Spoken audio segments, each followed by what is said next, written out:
Not only will James Gunn's Superman reboot be fighting the ghosts of DCEU past when it's released, but it's also sandwiched in between stiff competition in the summer of 2025. So the question is, will the legacy of the Man of Steel remain intact and untarnished come July 11th of next year?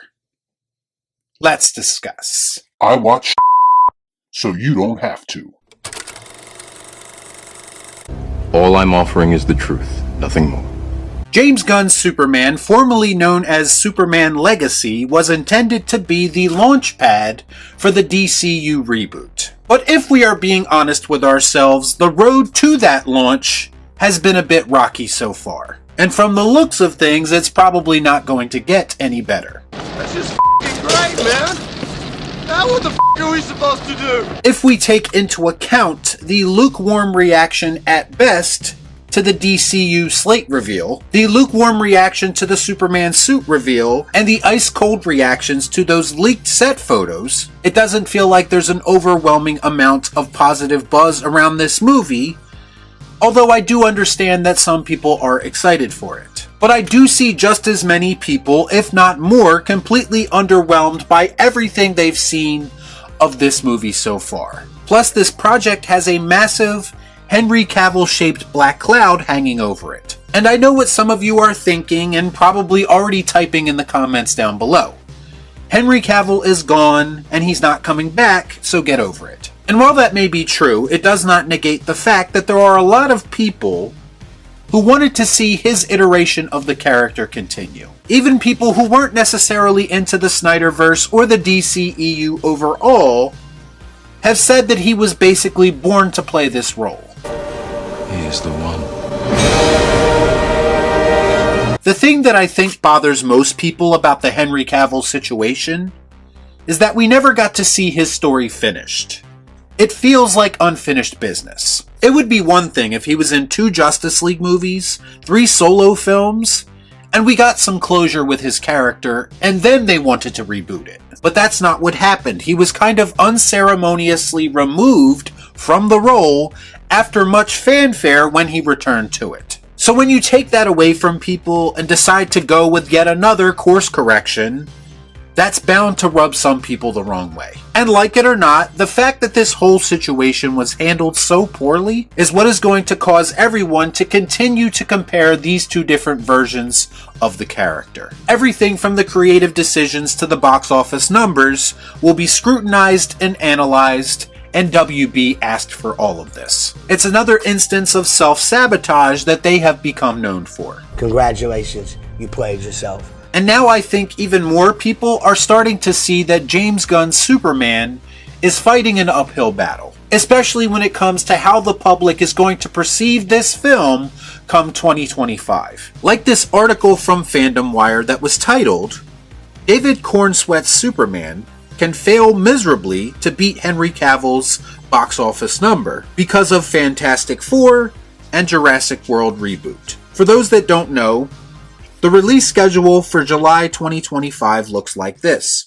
Jurassic World Rebirth is coming out on July 2nd, Superman on July 11th, and the Fantastic Four First Steps on July 25th. A stacked release schedule for sure, but the question is everything as doom and gloom for Superman as it appears? We're doomed. Well, first we'll look at Jurassic World Rebirth, a movie that we just got our first official look at, and I think there's even a general plot synopsis floating around on the internet. The one thing that I do know about the Jurassic franchise is that even the worst entries still tend to perform pretty well at the box office. There's still something about seeing dinosaurs on the big screen that is appealing to general audiences. Listen, the previous 2 entries were absolute abominations of cinema and should never be spoken of again. But it does feel like Universal is doing a bit of course correction of their own with the Jurassic movies and trying to improve their quality by taking it in a new direction. They have credible actors like Scarlett Johansson and Mahershala Ali involved, as well as a promising director with Gareth Edwards. It's tough to see any situation where this movie underperforms, given the franchise's track record. No, I'm simply saying that life, finds a way.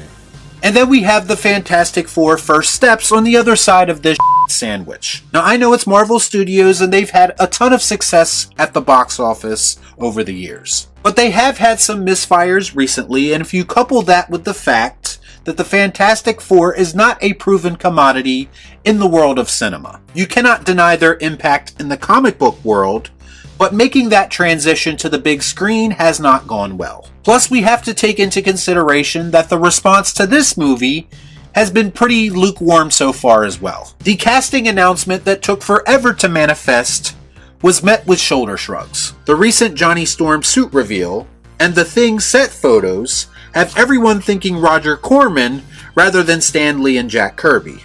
What the hell am I looking at?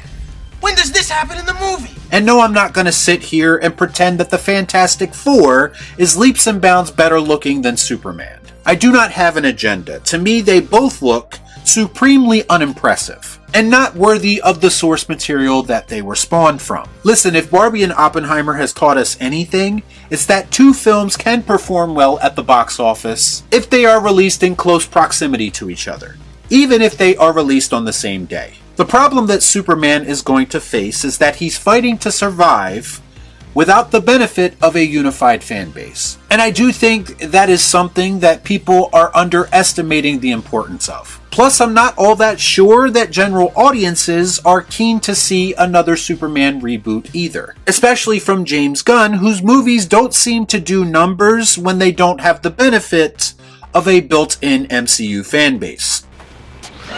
It's true. In the end, I feel like if Superman does ultimately underperform, this release schedule is going to be used as an excuse. A way to deflect blame rather than holding WB, DC, and James Gunn responsible for potential continued incompetence. But I guess we'll have to wait and see. Y'all be cool. Right on.